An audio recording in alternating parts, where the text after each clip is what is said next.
up with some very interesting facts.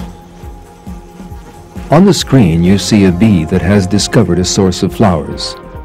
The job of this forager bee is to return to the hive and inform the other bees of the place where it found the flowers. As soon as the forager bee returns to its hive, it starts to describe the location of the flower's source it has discovered to the other bees.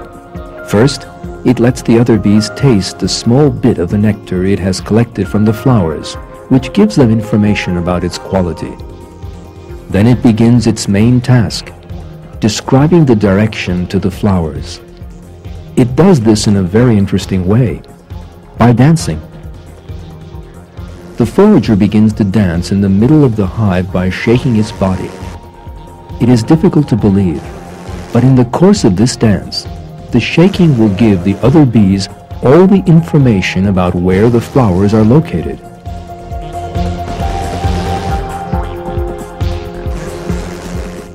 For example, if the dance is in straight lines towards the upper part of the hive, the source of nutrients is exactly in the direction of the sun.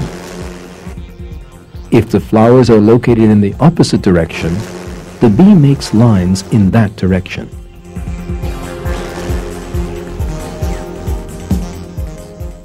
Look, now the bee is dancing towards the right. This shows that the flower source is exactly 90 degrees to the right. And this forager bee is explaining to his nestmates a 45-degree inclination to the left of the sun.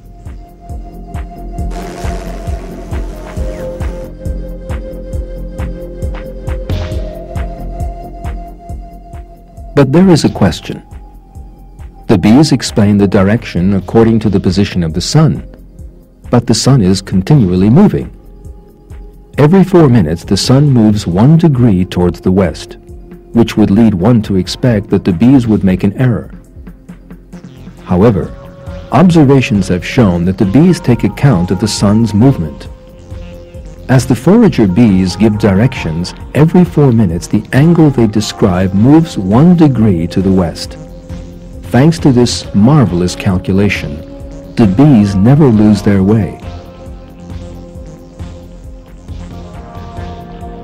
The forager bees not only give information about the direction of the flowers, but also the distance to them. The duration of the dance and the number of vibrations let the other bees know the exact distance. They store just enough nutrients for this distance and then set out on the journey.